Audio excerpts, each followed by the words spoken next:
Hello, uh, welcome to another live stream. So we will be looking at Atma board today, which is an introductory text by Adi Shankaraji. So we are going to dive deep into that, and we're going to go through it together and dissect and discuss what the text is. So yes. So I'm looking forward to doing that. And as we begin, last time, if you remember,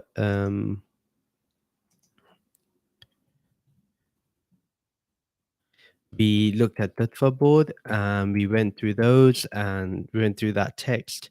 And today we're going to go through Atma board and the importance of Atma board in terms of an actual text. So we will do that.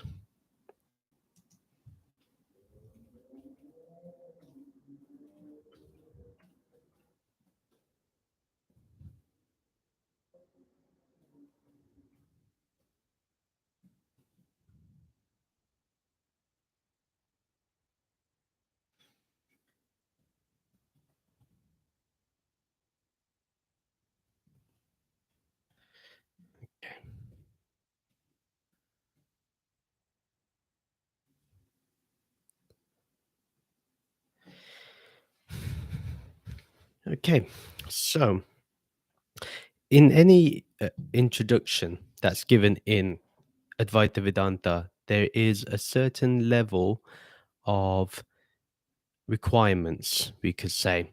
Requirements that are needed, requirements that are necessary. One just simply cannot perform or read the text without some prerequisite. So, the first part is for those who have purified themselves by austerities, are peaceful, are free from desires, and are motivated for liberation. This book, Atma Bodh, or the knowledge of self, is composed. So, first of all, we can establish here that there has to be certain austerities. Now, what those austerities are things like, the self control of the senses. You're generally quite peaceful. You're generally quite calm. You're you've got a meditation practice, you serve other people, you help other people. So that is the first aspect that we need to know. So there's a purification already, and therefore this person is now ready for the knowledge of the Atma, the knowledge of the self. So we're pretty clear on that. So the other thing is, if, say, you do not have a strong desire for liberation, then one should live a simple and righteous life. So this is the understanding that we need to have. Is one is simplicity, which is why we have austerity, and then the righteous life. Our moral conduct is good. We act ethically. We act with kindness. We care about other people. We're compassionate towards other people. That tends to be the reason behind our pursuing of knowledge. So the first part of this is the means of liberation. So the second verse is, in comparison to other means of liberation, knowledge is the direct means to attain it, just as without fire or heat, cooking is not possible. So without knowledge, liberation cannot be achieved. So here we automatically know the importance of having liberation, the importance of having knowledge, the importance of having gyan. And that can only occur when we attain self knowledge, knowledge of the self, knowledge of the Atma. So it's like basically the example that's given in the book is, you're searching for your necklace and it's around your neck, but you're looking everywhere else instead of what's on your neck. So, we do that with our phones. We sometimes we have a phone in our pocket and we're running around everywhere looking for our phone, and all along it's with us. Countless of times things like that happen. So knowledge is the direct means. You need to know where something is. So no other method is going to work here. Yeah. Karma can't take you there, but this can help you. Knowledge simply helps. So liberation is already within us. We already are free. We just need to recognize it. Now, how do we recognize it? How do we get to this knowing? Well, we have to go through the Upanishads, the Smritis, and they are the only way we can achieve salvation or liberation. So we need to understand that there simply is no liberation without knowledge. Atma Gyan is absolutely necessary. Now, the third verse is, as the action is not in conflict with ignorance, it cannot destroy it. Knowledge destroys ignorance as light destroys the vast darkness. So, actions can coexist with ignorance, but knowledge cannot. So, actions cannot destroy ignorance. Through actions, you cannot know who you are. Moreover, actions can produce limited or finite results. So, this is why it's important to understand that it's knowledge that gets us to understand what we really are. Actions, meaning karmakand, meaning the rituals that are prescribed in the Vedas, are simply not enough. We have to do more than that. So that's what Adi Shankarji is saying in the third verse, because knowledge can destroy ignorance alone.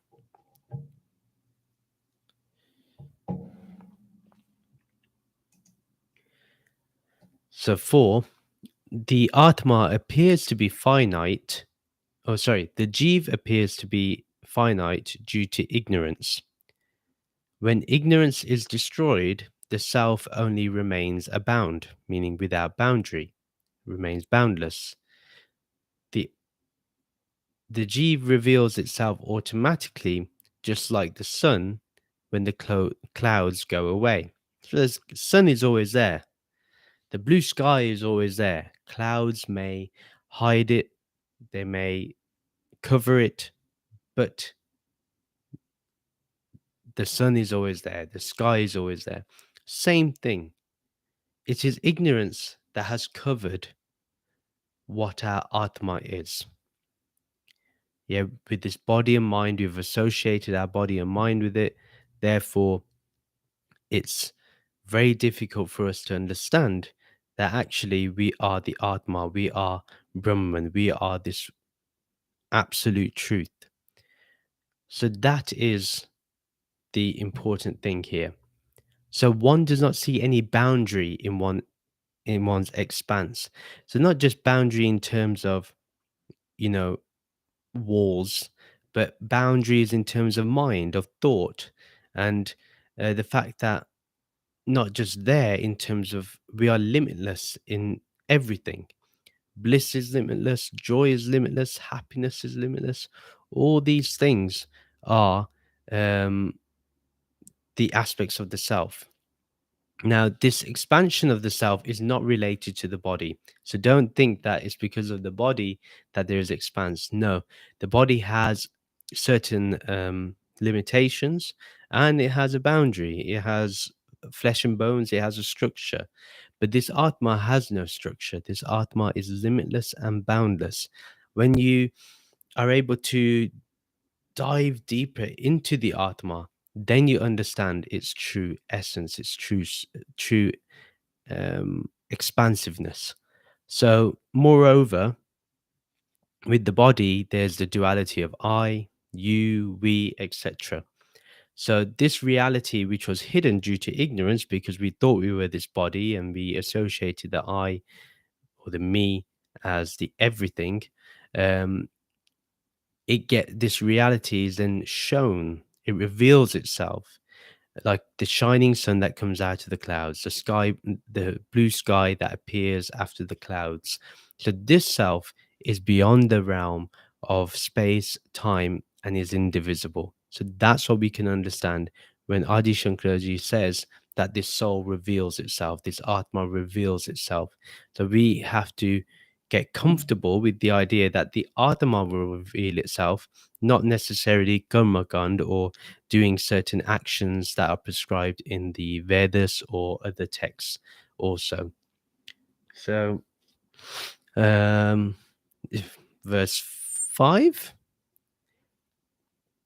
is by constant practice of knowledge, a living being becomes purified from the stains of ignorance. After revealing the reality, this knowledge then disappears by itself, just as the alum settles down after cleaning the dirty water. Now, alum is um, it's a double sulfate of aluminium and potassium. Okay, so it gets rid of that. Um, so let so the first thing is by constant practice of knowledge. So studying the scriptures, constantly looking at the um, Upanishads, the philosophy of Brahman, of this formless awareness, contemplation about it, listening to the words of the guru or um, the teacher with reverence, living a righteous life, an honest life, one of integrity, which we discussed about in the last live, and how it's very important to be honest and have integrity, especially when it comes to spirituality. We cannot believe, nobody believes anybody that has contradiction in their actions and words. It's simply we know we can sense the BS from a mile away. So we understand that. So by doing all of those things, the mind of the disciple becomes purified. It becomes clear. The you could say that the mud settles down to the ground and allows the water to be clear. So that person attains um, material. So that person attains mental peace. They have peace in the mind. There's calmness in the mind. And that's because they're associated with the Atma. When you're associated with the Atma, that's the result. And what happens then is, do you stop thinking? If the mind is calm, do you stop thinking? No. In fact, your thoughts become more focused and more directed. And what you can do is have thoughts that will benefit people more than causing harm, because when you have many thoughts going on, one, it causes anxiety and lack of vision and lack of clarity. Therefore, whatever decision you make will have disastrous consequences. And this is why here Adi Shankaraji says that you be away from the stains of ignorance. um, so the result of this practice, and due to the constant remembrance of the reality of this Atma, one's vrittis, repeated thoughts or tendencies or conditioning of their mind, takes the form of the supreme reality. So instead of being limited by our tendencies, by our conditioning, by our habits, we can transcend those things and enter into the constant remembrance of the reality. So instead of thinking about, for example, when we are focusing on Brahman, say we may have a latent thought that's like, I want to eat something, I want to consume food. And that will keep coming up every time we go and meditate. But when we know this Atma, then we know we're not this body. Then what happens there is we go straight to the remembrance of the reality, and we don't think about this tendency of feeling hungry, because we know that this feeling hungry is associated with the body, not with the Atma. So that's what happens. So this powerful tendency of the mind removes the ignorance altogether, the tendency just to go to the remembrance of Brahman. So instead of thinking about the food, we go straight to the remembrance of Brahman, and then that removes the ignorance, and this fire that was there of ignorance is extinguished, it's destroyed by the knowledge. The coolness of knowledge will destroy that fire of ignorance, and that's the aim.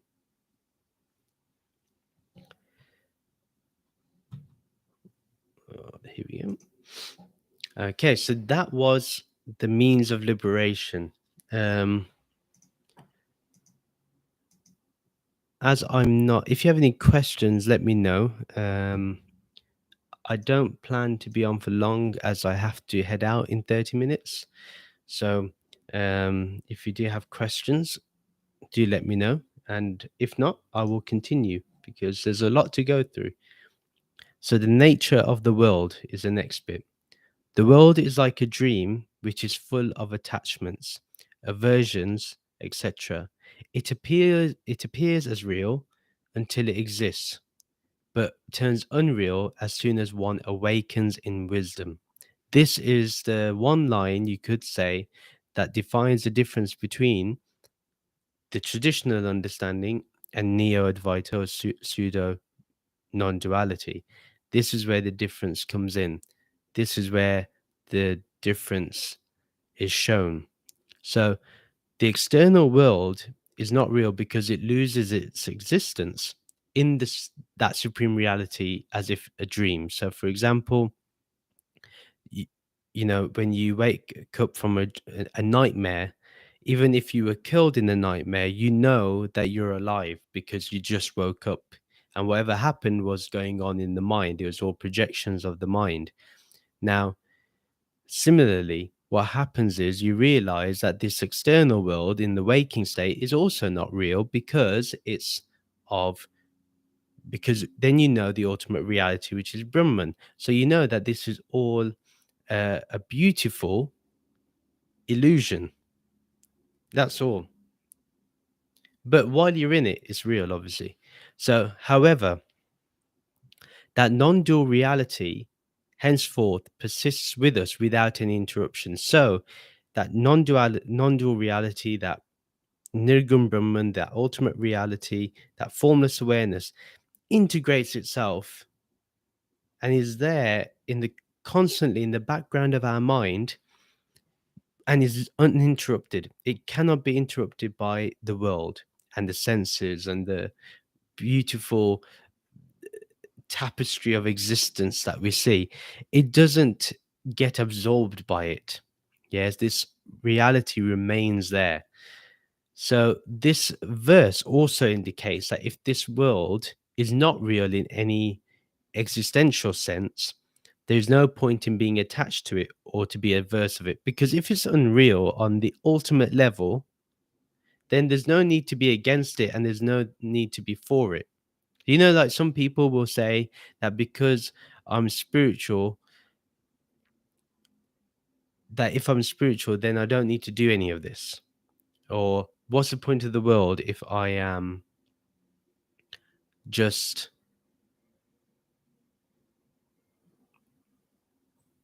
what's the point of doing this if at the end of the day I'm going to die and all this is unreal? What's the point of doing anything? What's the point of enjoying this world? I might as well just become a monk and go to the forest and stay there.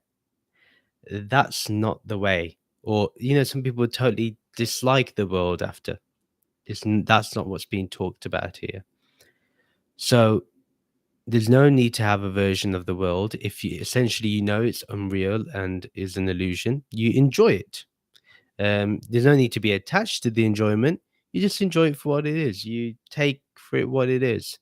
And that's what we do. So the 7th verse, and then I'll look at comments that are made or questions.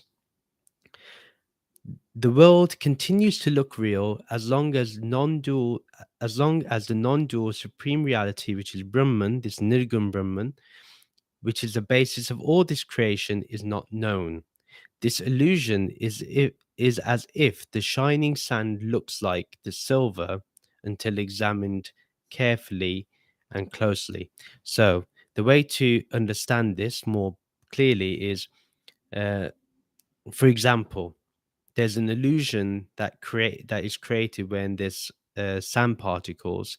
It looks like there's silver there in the sunshine, and that's Maya, the power of this Brahman, this Saguna Brahman, yeah, the Brahman of attributes, or what we call Ishvara. Now, this power makes the world look real for us. However, once we understand that there is only the Nirgun Brahman, then we know that this world is not real in the actual sense, because it's always changing. Remember, the way to understand from Tattva Bodh, we understood that anything that is permanent is real, anything that is changing is unreal, that is temporary, that has a finite existence. So, this is what everything is about, this essential thing. So, when we understand that Brahman is the absolute real, then the reality of the world disappears. So, when ignorance ends, the illusion of Maya becomes very apparent to us. We realize it. Doesn't mean that you stop living in the world. It doesn't mean that you go around and say, well, this is not real. This isn't real. This isn't real. No, you understand that is real in terms of the power of Maya. You're not against Maya. You see the oneness of Maya and Brahman. Yeah, you see it. You see the differences. You see the diversity of it that's united. But you don't go against it. You don't go against the world. And this is what Adi Shankaraji is talking about, that this world is intrinsically unreal because of the fact that this creation is changing, is temporary. And this non-dual supreme reality is always real. But if we do not know that this Brahman is real, then we are going to be attached to the world. We're going to think whatever happens in the world is real. We're going to constantly be in that misunderstanding. And we always are going to be in that delusion that this world is only real. So until we know Brahman, until we have that Atma Gyan, then we can move forward. So we have a question, I believe. So I'm going to answer that.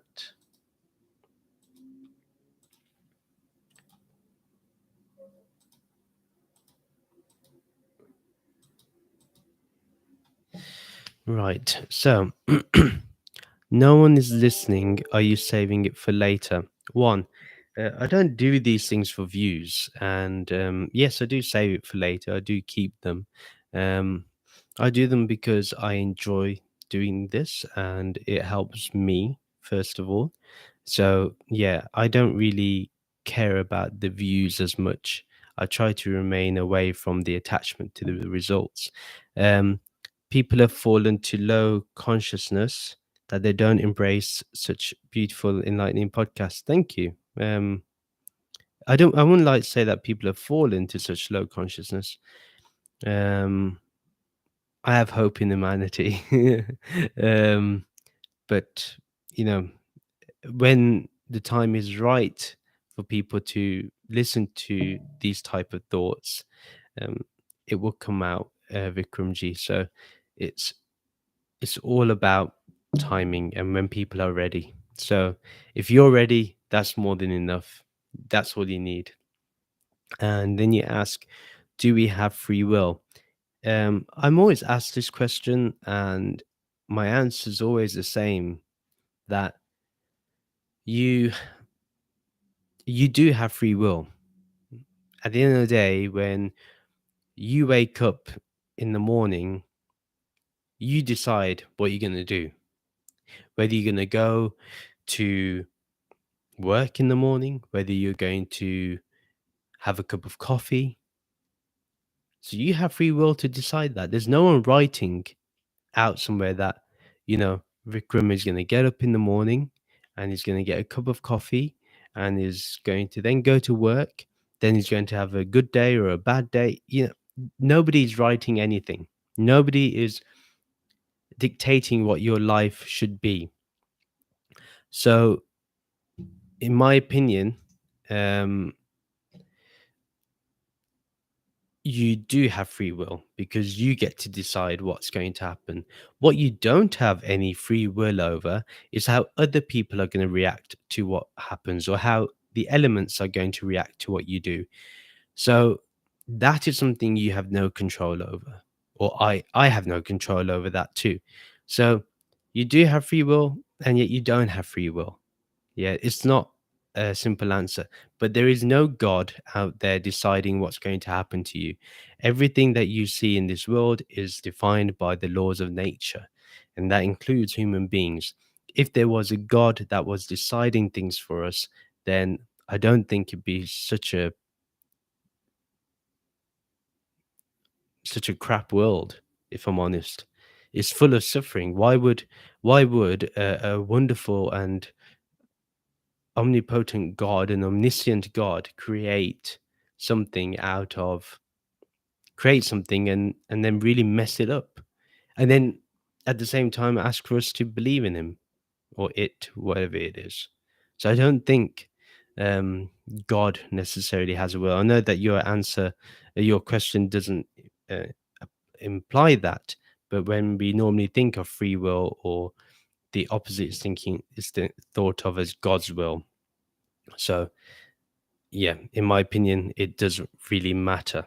Um, are you aware of the best book Zen Yoga by PJ Seher? Best book with mathematical formula. Check out Deep Knowledge channel. You will fall in love with this book, please. Um, I mean, one, don't really know what Zen Yoga means, so I'll have to look into that as a term. But yeah, everyone says they have the best book. You know, if I write a book, I'm going to say it's the best book. You know, it, that's pretty normal.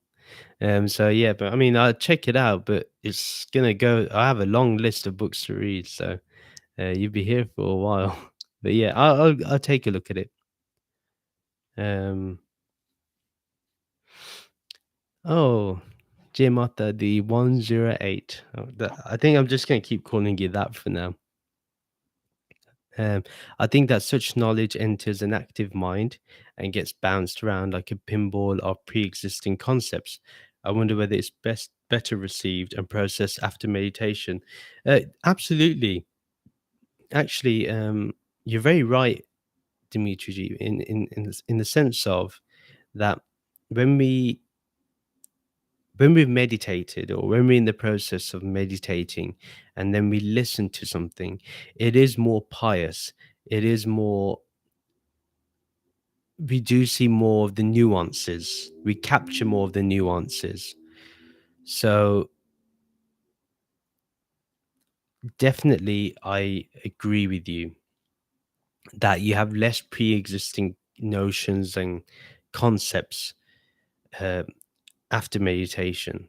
But even before meditation, even if you listen to these thoughts, you may get a perspective that you won't get during meditation. So right now, say you listen to something and you're in the conflict of um, the world, and you listen to something like this, it may make you deal with the conflict differently. So I think both ways can be utilized, you know? But yeah, I mean, personally, I think if you listen to it after meditation, there's a lot more benefit. Definitely do agree. Um, so right now I'm listening to Is There Free Will by Swami Sarvapriyananda. Have you seen that video? I have a while ago. I looked at it. I've watched that video. Um, I mean, yeah, if I remember Swamiji's words, he did say that essentially everything ends up becoming God's will at the end. So I do agree with him when he gets to that point. But where I disagree is where people think that God is writing someone's destiny. I think that's where I disagree. If I see the whole of existence as God, then I would say, well, you can't say everything is God's will because existence is literally making things happen left, right, and center.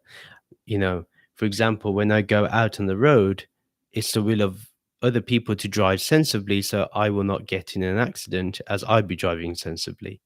But say someone isn't, um, you know,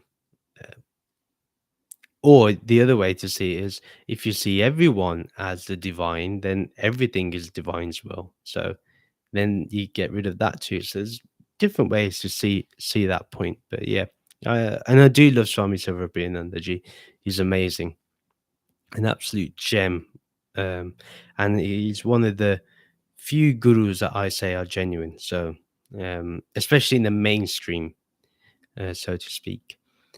Zen means Dhyan Yoga, based on Patanjali Yoga Sutra. Just check Deep Knowledge channel. I'll check it out. Um, I'll check out Deep Knowledge channel for sure. I'll have to note that down. But yeah, that's good. Thank you. But really nice thoughts and questions. So I really enjoyed them. So the 8th verse in Atma Bodha. The Supreme Lord is the material cause and basis of this entire world. In him, the worlds rise, exist, and dissolve like bubbles in the water. So I would say this is talking about Saguna Brahman, and basically what we can understand is that is a material cause. Saguna Brahman is what brings out the materials for the cause of this world, and is the basis for everything. So it has to have attributes for this world to exist. And it's that Shakti, that power, that gives power to this existence. So in this Ishvara, the worlds rise, exist, and dissolve like bubbles in the water. I love that as an analogy. You can just imagine galaxies and solar systems existing and then dissolving like bubbles in the water. You can literally think and see it and perceive it. So a way to expand upon this is when a potter makes a vase by clay, clay is the material cause of the vase, and the potter is the efficient cause of it. Similarly, the supreme reality is the material and efficient cause of this world. So there is already an established oneness between um, Nirgun Brahman and Saguna Brahman. Now, the difference is this. Initially, you may need Ishvara or you may need Saguna Brahman, a god with attributes that will help you make sense of the world, that will help you make sense of existence and the questions you may have about it. But eventually, once you know about Nirgun Brahman, you don't need this Saguna Brahman. You don't need that concept anymore. And I would say it's a concept with real consequences. Because once you see Nirgun Brahman, you realize there's no need for Saguna Brahman. In the Nirgun state, I want to make this very clear, in the Nirgun state, obviously, we're still going to be part of Saguna because we have a body and mind. So therefore, it's very important that we understand that, and we understand that there's an importance in Saguna Brahman. It's not a concept, it's a living reality. But eventually we understand that this Saguna Brahman is Nirgun actually. It doesn't have any attributes. There's the appearance of attributes, but that's it. It's real while you know it, while you're in it, but once you're out of it, you don't need it. Yeah. Because if the fact was that only Saguna Brahman had to exist, there'd be no need for Nirgun Brahman. Therefore, there also will be no need for anyone to say that there is existence and non-existence. So, in fact, so that's why, in my opinion, once we know Nirgun Brahman, we don't need the concept of Saguna Brahman. But each to their own. Like, there may be people that still need Ishvara, even though they know Nirgun Brahman, but it may take them time. So that's absolutely cool. So, however, as the potter and clay are two distinct causes of the vase, because you have the clay and you have the potter, the non-dual supreme reality is the only cause of this world. So moreover, this reality is also non-different from this world. So it's not different from the world, it's also the same as the world. So that's why we call it the shared being. You know, we use Rupert Spira's wonderful terminology to explain existence, which is it's the shared being of this ultimate one. So that is understood. Now we go to verse 9. All living and non-living beings appear to take various forms interwoven in the truth, conscious, eternal, and all-pervading super self, just as the same gold takes various forms in different ornaments. I love this analogy of gold, and you know, you can have necklace, bracelet, rings made out of gold, but at the end of the day, when you melt that gold, it's all one. The necklace no longer appears. The ornament, the bracelet is no longer there. The ring is no longer there. It's just one solid piece of gold. Same thing. When you have Saguna Brahman, there's different attributes, different aspects of Maya, this creation. But when eventually what will happen is it'll all dissolve into this Nirgun Brahman, which is what it's essentially made up of. So just as the various types of ornaments, jewelry are nothing but the gold, so does the entities of this world are just the unreal manifestation of the supreme reality. So it's just a changing manifestation of Brahman. These forms appear as real due to the illusion created by Maya. So we think it's real, our mind tricks us to think it's real, but in reality, the supreme reality has not undergone even a bit of change. So there's no change that has occurred in this Brahman. Yeah. That's pretty deep for us to understand. Maybe we need to like kind of contemplate on that a little before we go further. I won't go further now in the Atma board. We'll look at verse 10 and from verse 10 tomorrow, or maybe the day after. Maybe Wednesday. But yeah, so let me see. Comment by Vikram. Do you meditate, and how long have you been meditating, and where are you living at present, and do you live stream? Yeah, 4 questions, so I'll answer them together. Do I meditate? Yes, I do meditate. I meditate more or less every day. I have a solid practice. I take mindful moments throughout the day. I think of this Nirgun Brahman throughout the day. So I do meditate. And I think life is meditation. I don't think you should separate life and meditation from each other. I think they're one and the same. So that's important.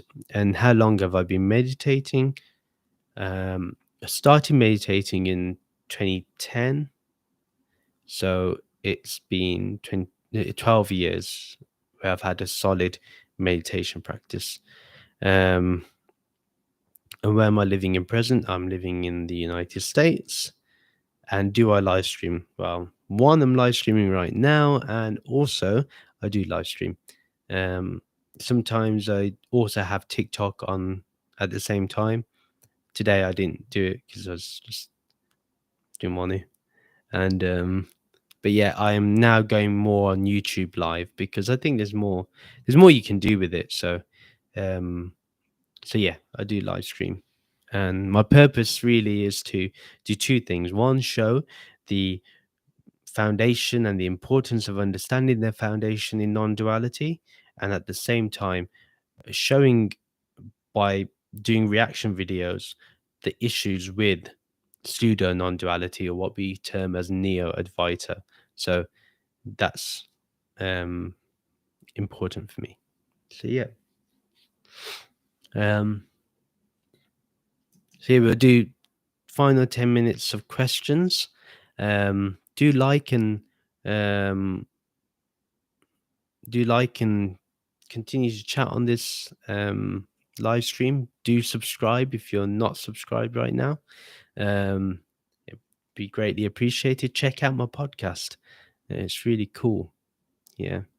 Um, that's great. Long time meditating. Yep. Do you take live stream callers? Sometimes I do. A few weeks ago, I think I had Akil Samivada as live stream caller. It whenever I'm on StreamYard or I'm on recently I've been using I forgot the name.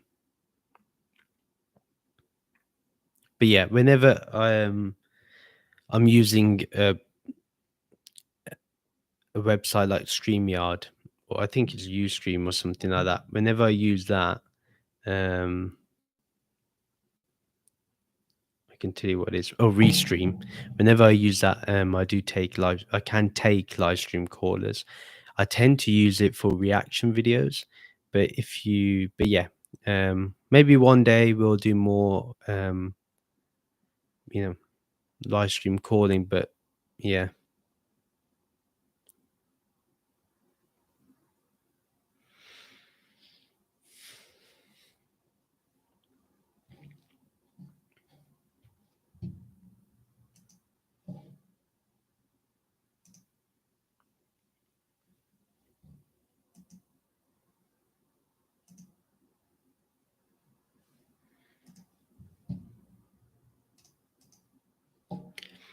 Have you read Sri M. book autobiography of the Himalayan yogi? No, I haven't. I watched Sri M's video interview with on Buddha at the gas pump, and that was a really good one. Actually, that was really good. That was a really cool interview. I really liked Sri M. To be honest, he had a nice energy. Um, but yeah, I don't really. But yeah, I've not really read um, that book. What would you say about Naglok? He has discussed and experienced with it. I don't know. Like for me, I don't find those things necessary to talk about. It's not what I'm interested in. Sri M is interested in it, therefore he can talk about it. I mean, for me to comment on something I don't know is not fair. So, it's you know, if you believe in it, you believe in it. If you don't, you don't. Yeah. The only thing I can say for certain is there's only this formless awareness, this Nigun Brahman. That's all I can give a guarantee about. So, um, so yeah. About free will, isn't any identification to form by awareness, conditioning in action, and in a sense, sleep for awareness? Esri Sam Pebble, maybe I've not understood the question properly, um, or the way it's worded. But let me just contemplate on it for a few seconds. Um, isn't any identification to form by awareness, conditioning in action? Okay. It is conditioning in action. You're right, because one is identified to the body and the mind. And now, well, what it is, awareness is never conditioned. The awareness is always there in the background. Even if it's like in the extreme background, even then, like it's still there. It's still untouched. It's unchanged. Therefore, it cannot be conditioned in any way. Now, when you talk about mind and body awareness, that is definitely conditioned.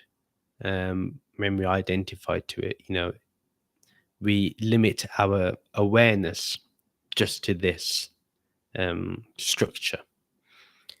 When we understand that we are the Atma, then we can go beyond this structure and understand that we are limitless in nature, in essence. And so that's the difference that will occur. Now, but yeah, awareness is never asleep. Awareness is never awake because it simply is. It doesn't require, it doesn't sleep at all, and it doesn't. neither is it. Awareness is never in ignorance either. Like Brahman can never be in ignorance. Yeah, it's impossible for Brahman to be in ignorance because it's a supreme reality.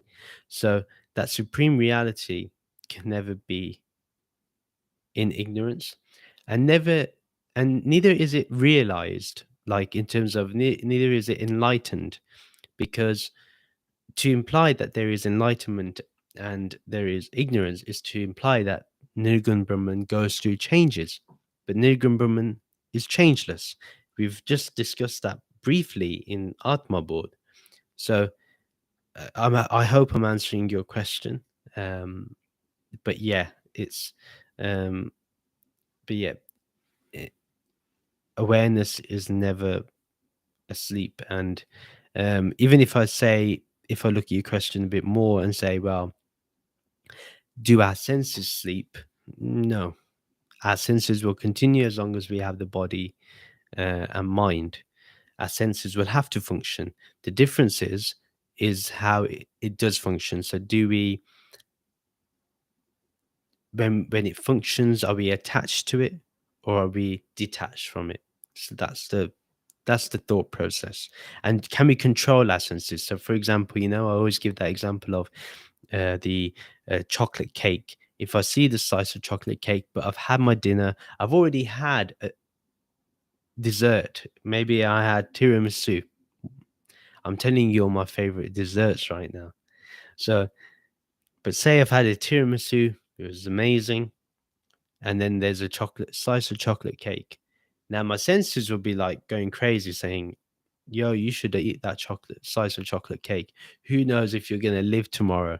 Take it, take it, take it." Yeah, like that's what the senses is going to do. My eyes will be sending, will be influencing my desires. My desire will be increasing, and all this is going on.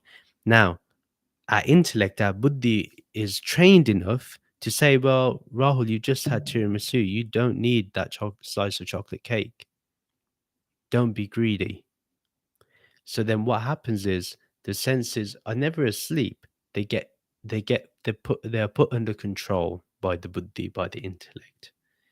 So, and what happens is the intellect will say, Rahul, the the the negative effects of eating that slice of chocolate cake outweighs the positives that you can get from the sense gratification. So, and thank you. And a wonderful question. I mean, once I got around to understanding it, I don't know if I answered the question for what it was, but it was really nice to break it up and see it in different ways. So thank you for providing that. That is literally like a sand pebble because you can analyze a pebble in many ways. So you literally got me to practice your username. Yeah, Buddha at the gas pump is a gem of the channel. I love Rick. Rick is an amazing guy. So which book or person led you to spirituality and then to Advaita Vedanta?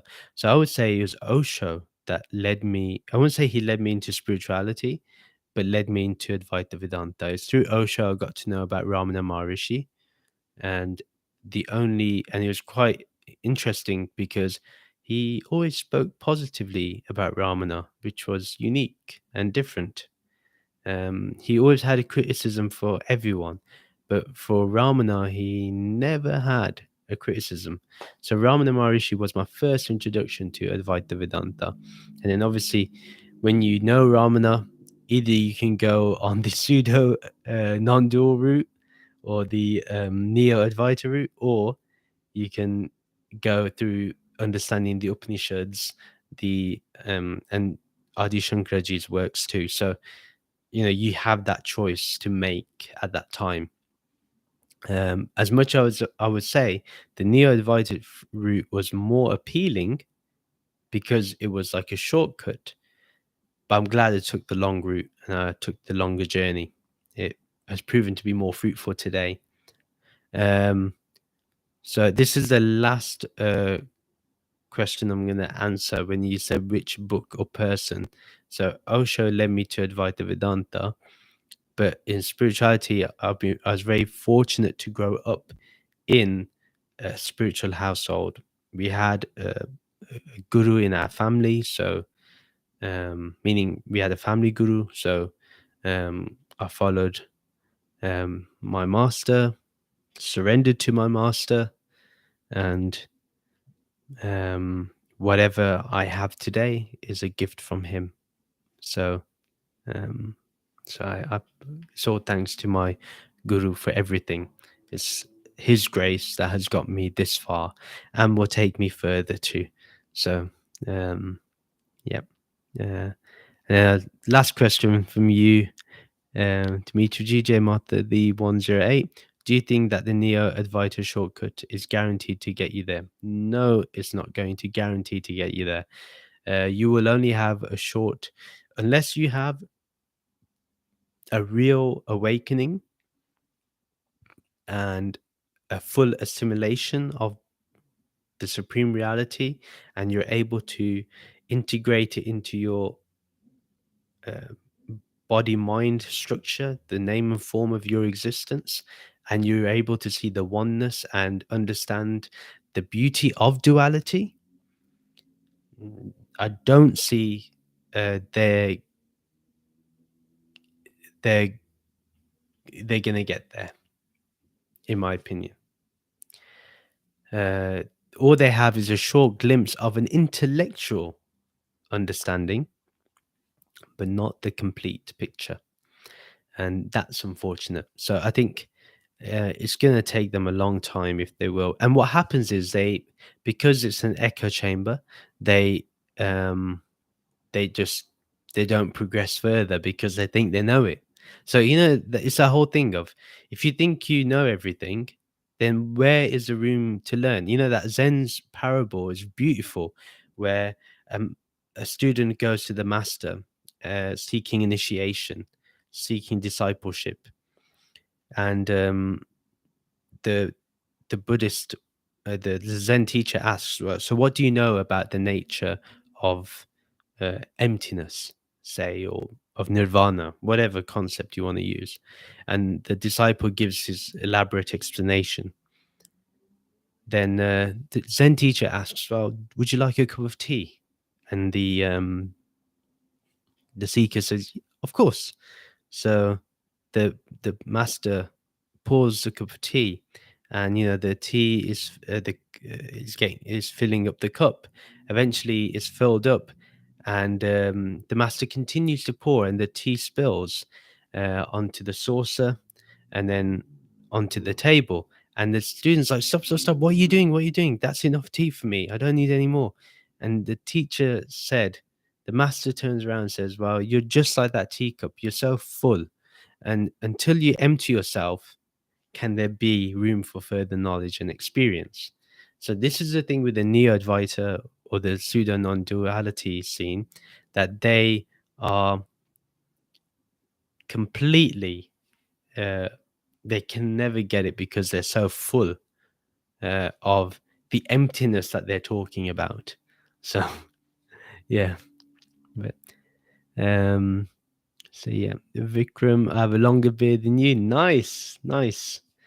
I used to have a really long beard. If you look at my videos when I started the channel, but yeah, I've kind of cut it now. I'm ready to have another haircut. So, but thank you. I'm glad you have a longer beard than me. So yeah, the long route probably ensures that one doesn't go nuts, in a sense, literally. Yeah, doesn't make you go insane or empty or vacant in the eyes. Um, who's your favorite pseudo non-duality speaker? Okay, last question, then I have to go. I want to say the favorite one I've reacted to was Emerson. Just because there's a certain softness in him that I find quite intriguing, because everyone else I've seen has like this passive aggressiveness. I didn't sense any passive aggressiveness from him, or even ego. I think he's just a genuine person who's got trapped in this non-dual scene. That's my vibe that I'm feeling from him, that he's trapped. But Emerson will be my best one so far. there's a lot more I have to watch and discover. So, yeah, ask me again maybe in a month's time, Martin. But it's nice to see you here. So, yeah, do like this live stream. If you're not on my Patreon, if you want to support this channel, go up on Patreon. The link is in this video description. And yeah, we'll see you hopefully Wednesday. This Wednesday, I am on Apostate Aladdin's channel. We're going to talk about Advaita non-duality. My aim is to tell him about the philosophy because he's intrigued to know about Hinduism as a whole, and I want to tell him about non-duality too. So he was meant to do a podcast with me. We're planning that, and then we worked out a different thing where I'll do something for his channel, then he'll do the Patreon exclusive for me. So which is nice of him. So yeah, so that's on Wednesday. I have put it on the Discord server. I need to post it on my Instagram and TikTok, but yeah, in fact, maybe if I put the link to the live now, that'd be better.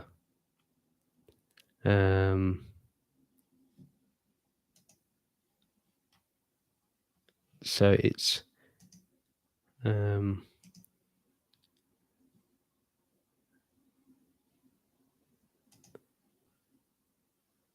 that's really nice. Okay, here we go. Let me copy it here. So yeah, so that is the link to that live stream. Do check it out. Get yourself notified for when I appear, and that will be on June 29th, Wednesday at 6 p.m. So I really like Apostate Aladdin. He's a really nice guy, really kind. He has a genuine thirst to know about other people. I've even seen him chat to Muslims, even though he's an ex-Muslim, but still remain respectful and kind. Obviously challenging, but still remain nice, even when he's had BS thrown at him. So, and that's why I continue to do that. So yeah, so I will check out Deep Knowledge channel. In fact, let me do it now because I will forget. I have so much going on. So I'm gonna I think I've heard of Deep Knowledge. Okay.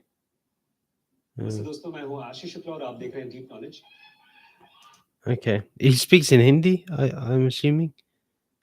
But one, I like the fact that he has a family, I think, which is nice.